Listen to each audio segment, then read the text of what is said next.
संत तुलसीदास महाराज जी की कथा सुना रहे थे।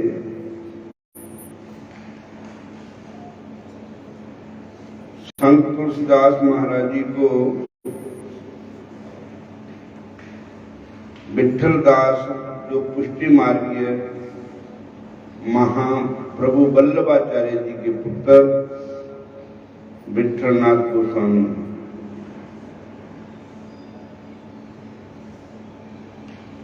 उन्होंने उनको अपना भगवान की आज्ञा से उनको धर्म पुत्र बनाया गया।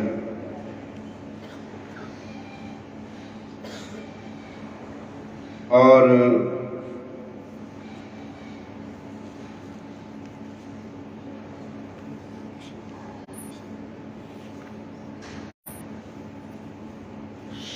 सात बेटे थे उनके पहले, अब इनको आठवां नियुक्त किया, ये आठवां पुत्र है।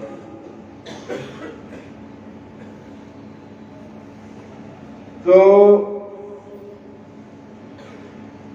इनका नाम लाल जी या लालन जी रखा गया है। गुरु दीक्षा के बाद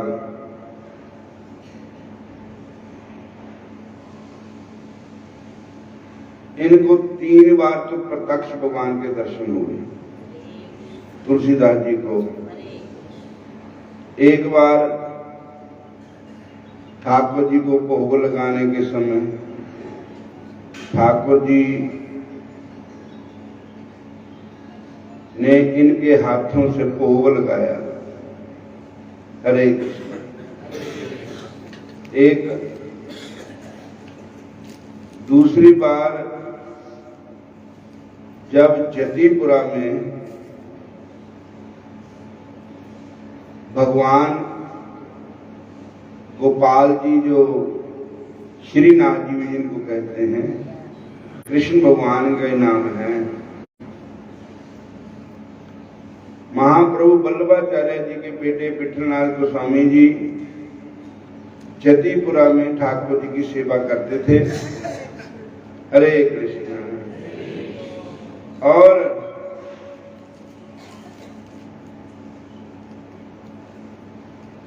सेवा के लिए इनको पानी भरने की सेवा दी थी। विश्राम घाट से अपने सिर पर पानी रख के घड़ा या गागर लेके आना। तो इनके 16 साल सेवा की ठाकुर जी की।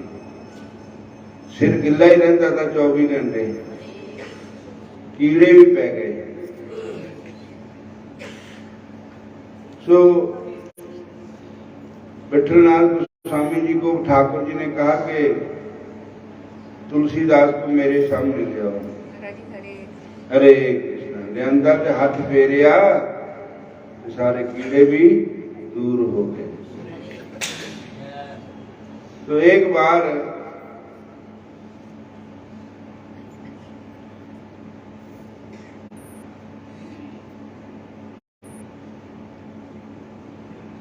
श्रीनाथ जी महाराज बालक का रूप धारण करके रास्ते में पानी मांग रहे थे। मुझको पानी पिला दो, नहीं तो मैं मर जाऊंगा। तो पानी इन्होंने वही जो ठाकुर जी की सेवा के लिए पानी पिलाना लेके जा रहे थे, अभिषेक के लिए जल लेके जाते विश्राम घाट जमुना जी से। तो उस समय ठाकुर जी बालक का रूप बना करके आ गए और कहने लगे मेरे को पानी पिलाओ। तो गिलास भांडा कोई बर्तन नहीं था पानी में, उंजल लाया ठाकुर जी ने पानी पीने के लिए।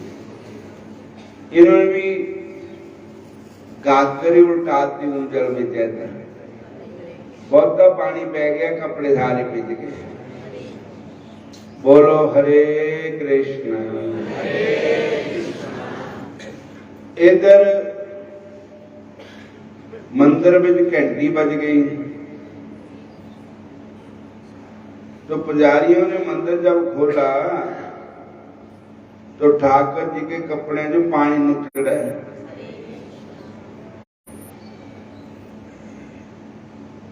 विठलनाथ गोस्वामी जी बोले जय जय प्रभु, अब कहाँ गए थे? तो ठाकुर जी बोले मैं तुलसीदास जी से जल पीने ले गया था। 2 बार दर्शन हुए साक्षात, अब तीसरी बार।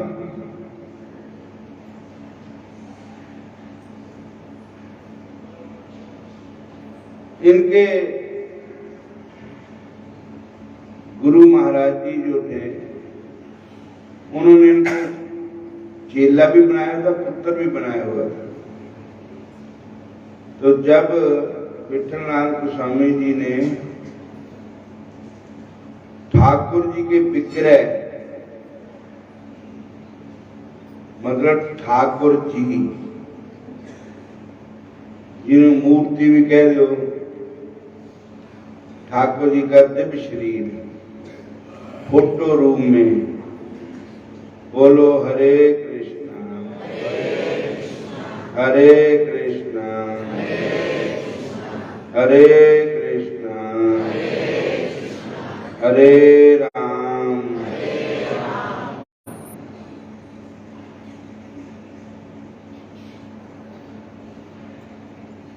इनको गोपीनाथ महाराज जी की सेवा दी और कहा कि जहां आपका जन्म हुआ है ना, पाकिस्तान में,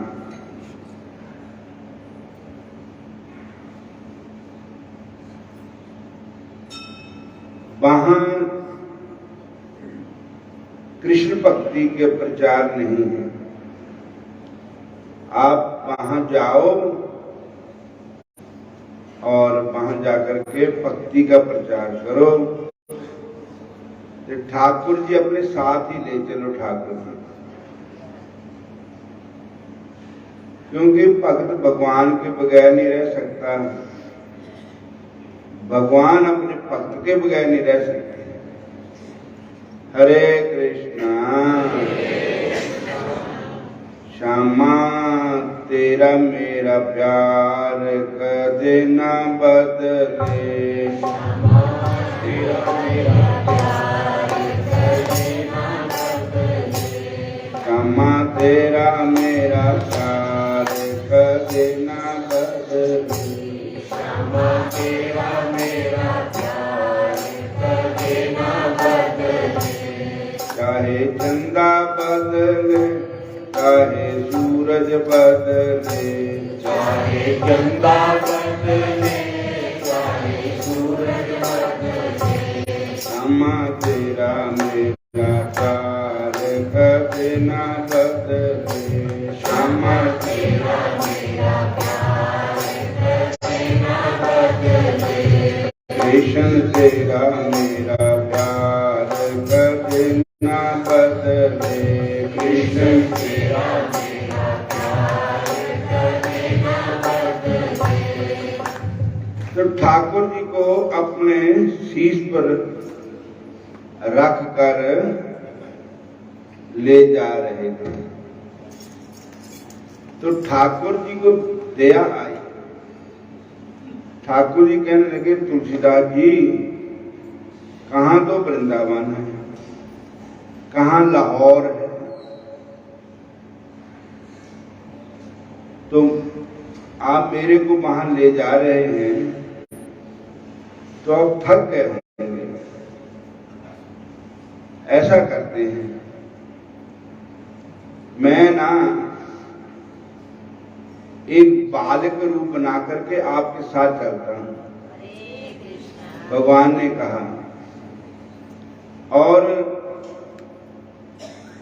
फिर मैं ठाकुर जी के विग्रह में प्रवेश कर जाऊंगा।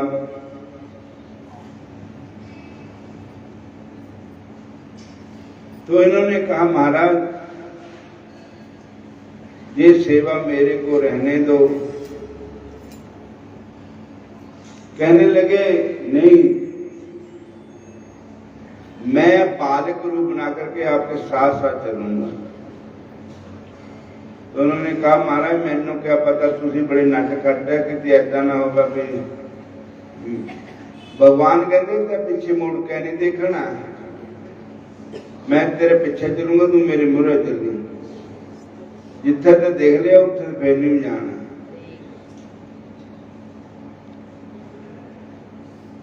कहने लगे, ठाकुर जी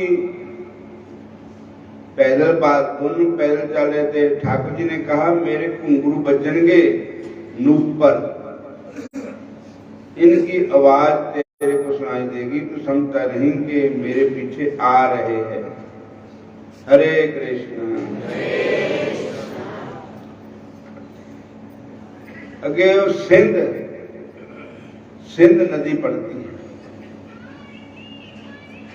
सिंध के इलाके के जो संत थे, तो वहां घुंघरुओं में रेत पड़ गया, छनकाटा नहीं सुनिया। तो इन्होंने क्या कर, पीछे मुड़ ही न गए हों। जब पीछे मुड़ के देखा तो ठाकुर जी खिड़खिड़ा के हंस पे, और इन्होंने कहा, महाराज मैं कहा देखा, मैनू करना जो आवाज नहीं सुनाई देती, नूपुरों की घुंघरुओं की आवाज सुनाई देती। तो भगवान ने कहा कि ठीक है, अब मैं यही निवास करूंगा। तो कहते हैं वो उसका नाम है डेरा काली खान, पाकिस्तान में है। वहां पर ठाकुर जी 3 बार इनको दर्शन हुए, और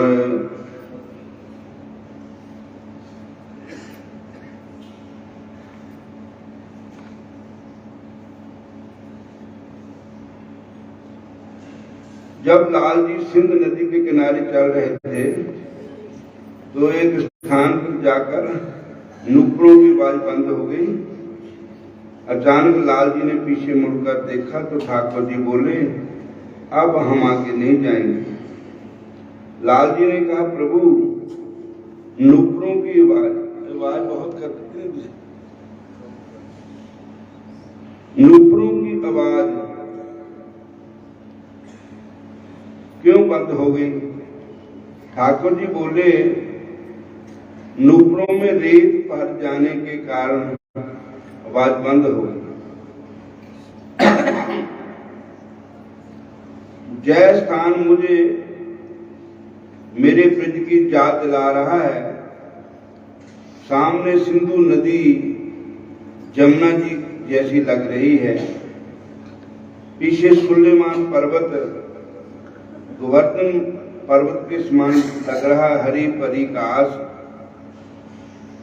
काटी वृंदावन धाम है। इस स्थान का नाम तेरा गाजी खान है। लाल जी ने वहीं एक बगीचे में एक वृक्ष के नीचे ठाकुर गोपीनाथ को पधराया। वहां बाग में बगीचा था, वहां उसमें ठाकुर जी को बिठा दिया वृक्ष के नीचे।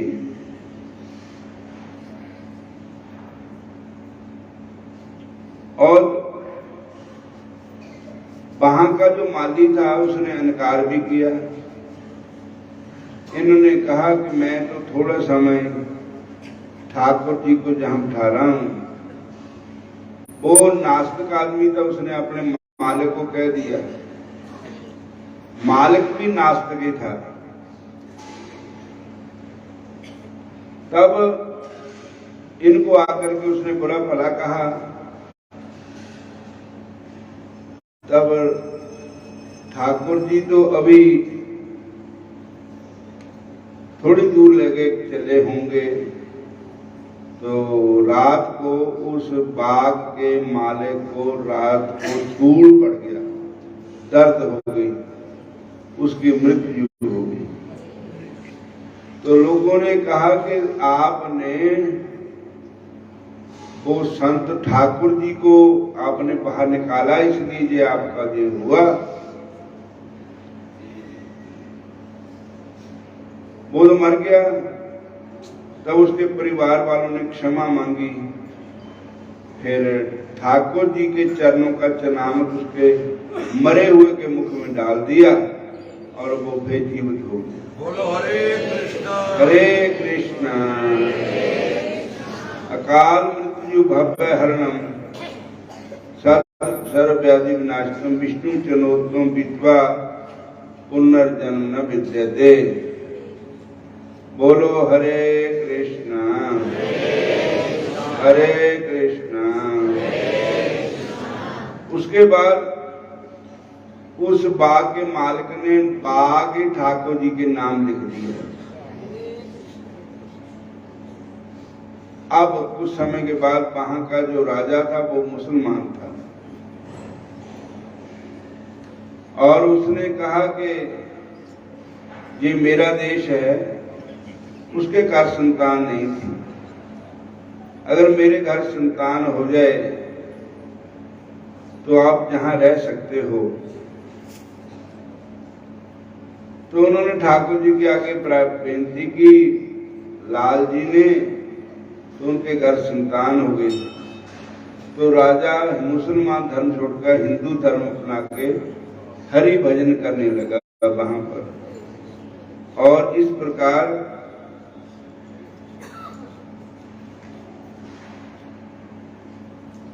तीन चार बार दर्शन दिए ठाकुर जी ने। और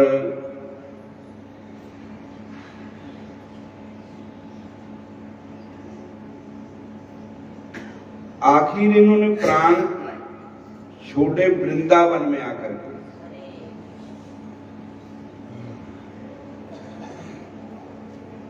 अंतिम लीला की कड़ी जानकर श्री धाम वृंदावन में आ गए। 2 वर्ष तक वृंदावन में सुखन माता वाली गली में वास करते हुए लता पताओं में भजन किया। अंत में अपने पुत्रों को श्री राम वृंदावन बुलाकर नापाक उनके निकट एक सुंदर श्रीमद् भागवत सप्ताह का आयोजन रखा और स्वयं परीक्षित बनकर 7 दिन तक भागवत कथा सुनी।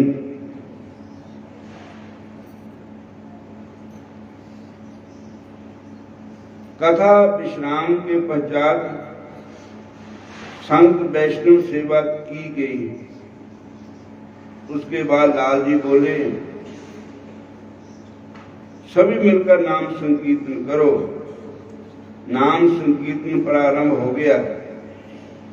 अपने बड़े पुत्र को अपनी चरण पादुका प्रदान किया और छोटे पुत्र को अपना दुशाला देते हुए कहा, इसका दाह संस्कार करना। संकीर्तन के मध्य खड़े होकर नृत्य करने लगे। उसी समय ब्रज रज का एक बवंडर आया। वृंदावन की धूल इतनी नेरी चली, बवंडर आ गया। लाल जी को चारों तरफ घेर लिया। किसी को कुछ नहीं दिखाई दे रहा था। वह बवंडर आकाश की तरफ उठता चला गया।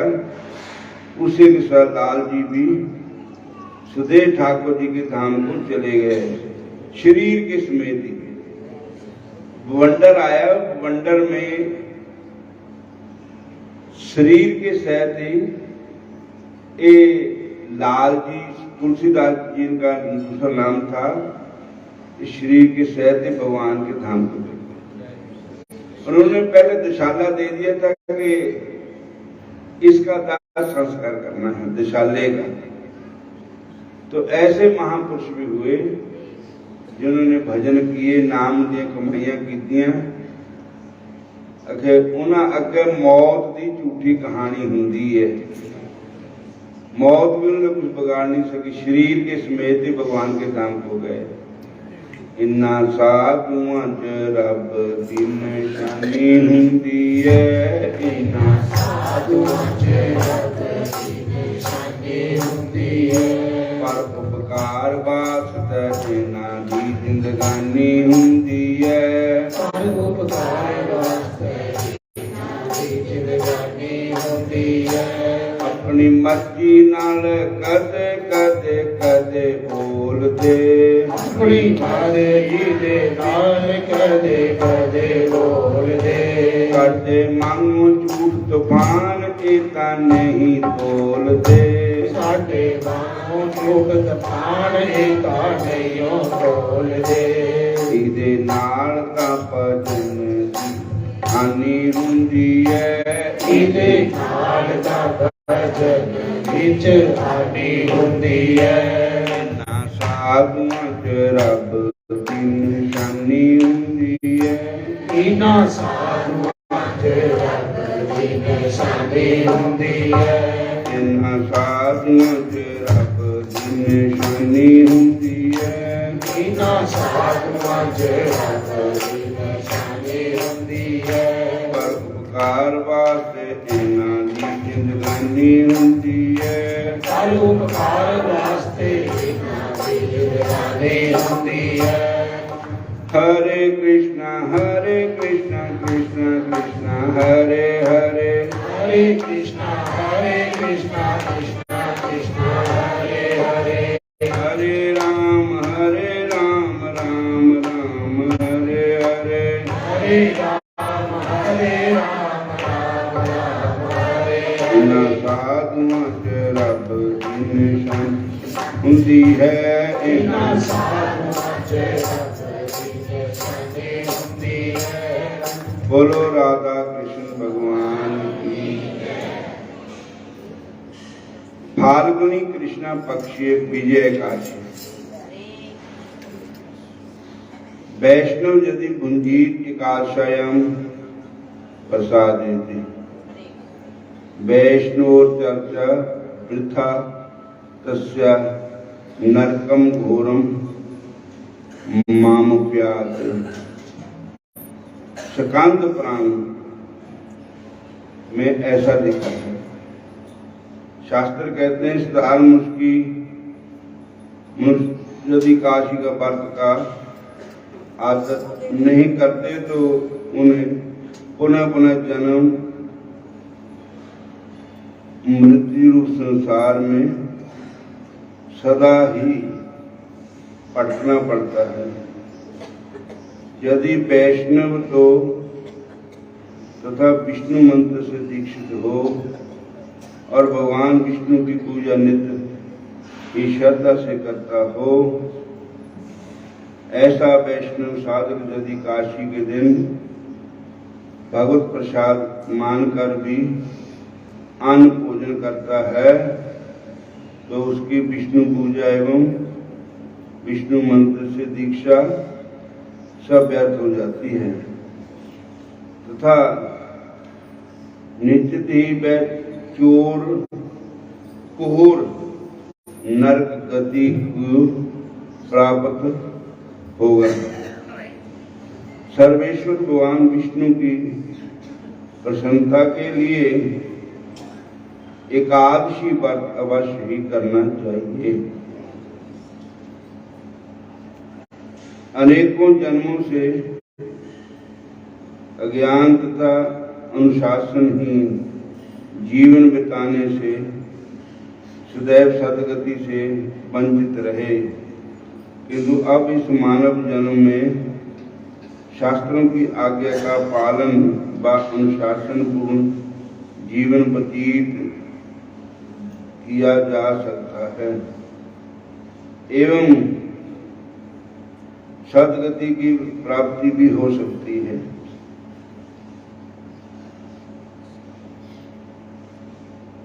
पर देखने में आता है कि लोग मानव जीवन की दुर्बलता से अज्ञात रहकर अज्ञानतावश विषय भोगों का बड़े ही प्यार से पालन करते हैं।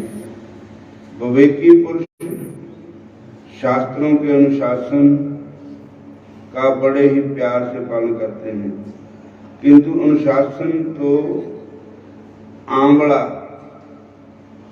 की तरह है जो पहले कौड़ा कड़वा कसैला होकर बाद में उसका रस मीठा लगता है। स्कंद पुराण में फाल्गुनी कृष्ण पक्ष की विजय एकादशी का वर्णन इस प्रकार हुआ है। एक बार भगवान कृष्ण जी और राजा युधिष्ठिर जी आपस में बैठे थे, तो युधिष्ठिर जी ने भगवान श्री कृष्ण के चरणों में प्रार्थना की कि महाराज, फाल्गुनी कृष्ण पक्ष की विजय एकादशी की कथा सुनाइए। भगवान श्री कृष्ण विजय एकादशी की कथा कहते हैं, इस विजय एकादशी के व्रत का पालन करने से सारे पाप नष्ट हो जाते हैं।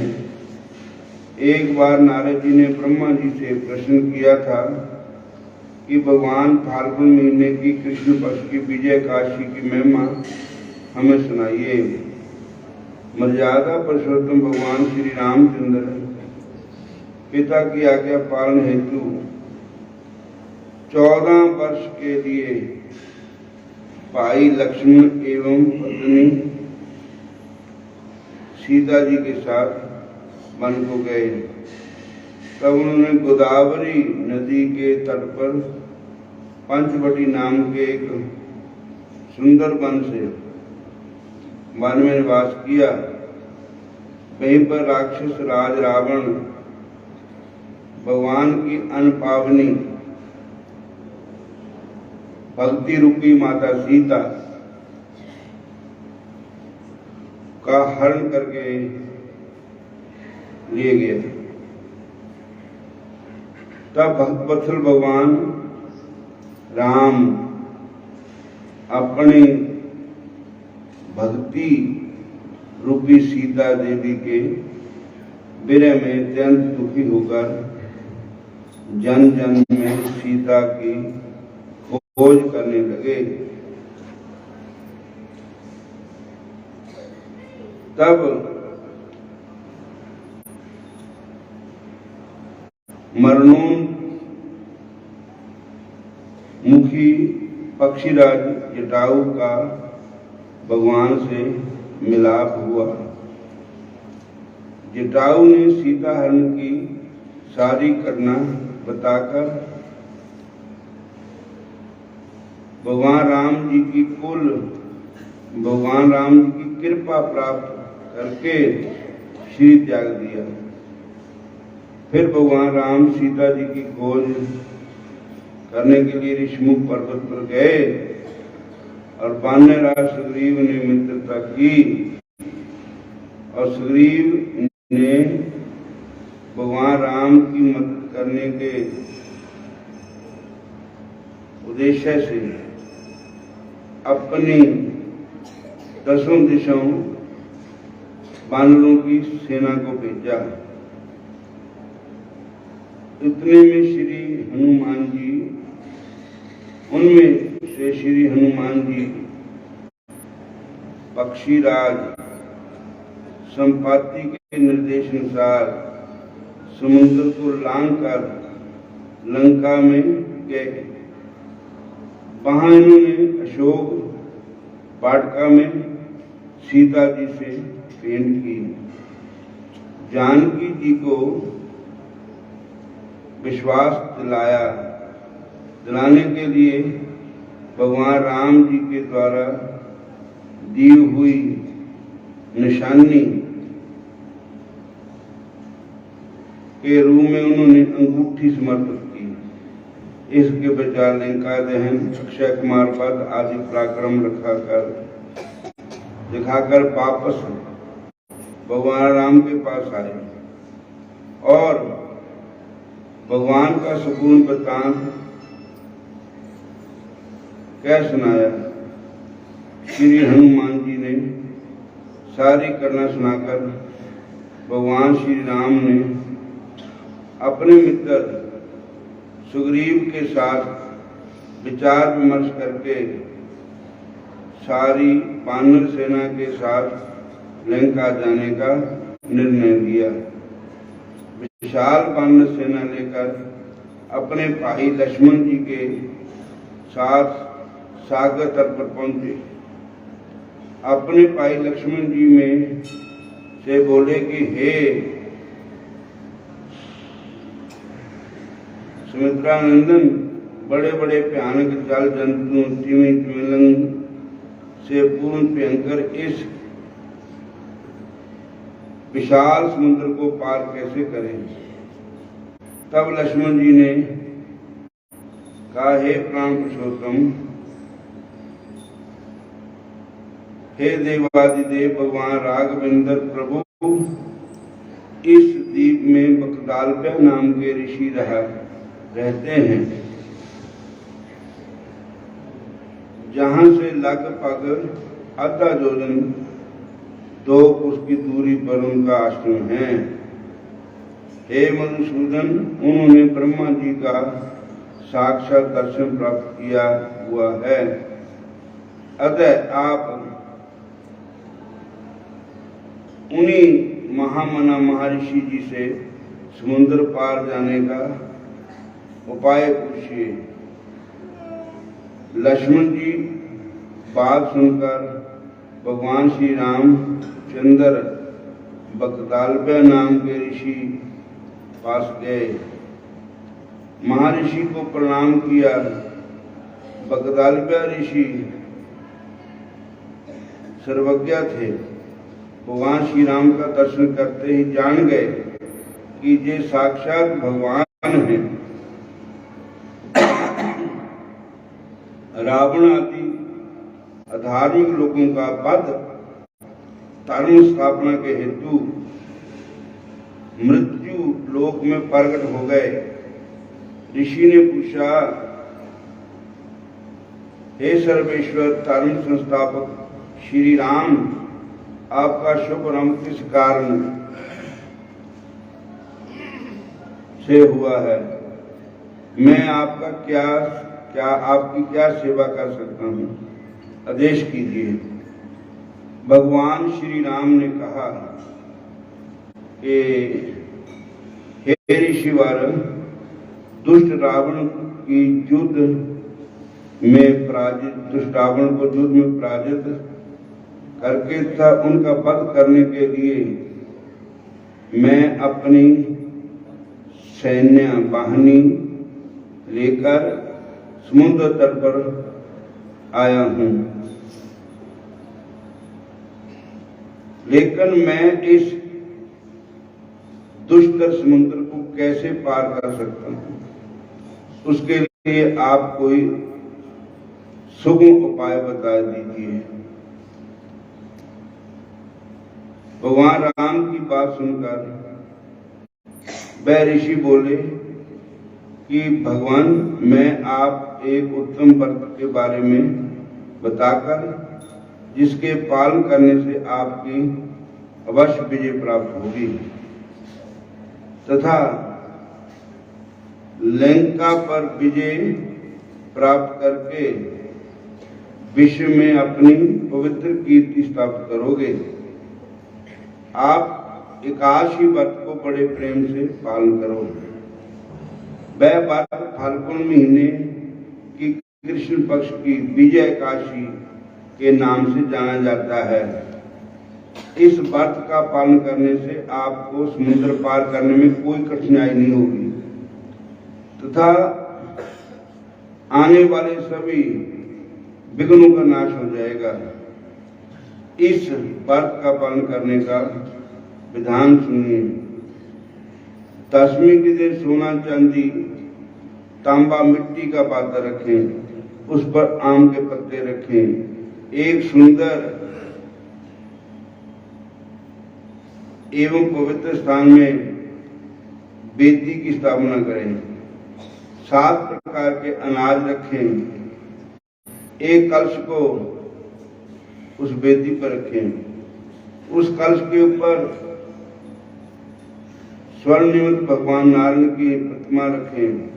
एकादशी के दिन तुलसी, गंध, पुष्प, माला, धूप, दीप, नैवेद्य आदि सामग्रियों द्वारा बड़ी श्रद्धा के साथ भगवान नारायण की पूजा करें और सारा दिन सारी रात उसी प्रतिमा के सामने बैठकर श्री नारायण का जप करें, जागरण करें। द्वादशी के दिन सूर्योदय के बाद किसी पवित्र नदी अथवा तालाब के पास जाकर के उस कलश को यथाविधि पूजा करके किसी निष्ठावान सदाचार संपन्न ब्राह्मण का अन्न, वस्त्र, तन आदि द्रव्यों से साथ उस कलश को दान कर दें। इससे आपका अवश्य विजय प्राप्त होगी। तब भगवान ने उन ऋषि के उपदेश अनुसार एकादशी व्रत का पालन किया। उसके फलस्वरूप लंका पर विजय पाई। जो व्यक्ति विधि विधान के साथ इस व्रत का पालन करता है वह इस लोक में अथवा परलोक में सर्वत्र विजय प्राप्त कर सकता है। ब्रह्मा जी नारद से बोले, हे पुत्र, इस कारण प्रत्येक मनुष्य को ही इस विजय एकादशी का व्रत का पालन करना चाहिए। इसकी महिमा सुनने से, पढ़ने से वाजपेयी यज्ञ का फल प्राप्त होता है। बोलो हरे कृष्णा हरे कृष्णा। आज एकादशी महारानी का दिन है। आज ऊपर फलाहार बना है, आप फलहार कर सकते हैं और थोड़ी देर बाद तो फिर सत्संग शुरू हो जाएगा। हरे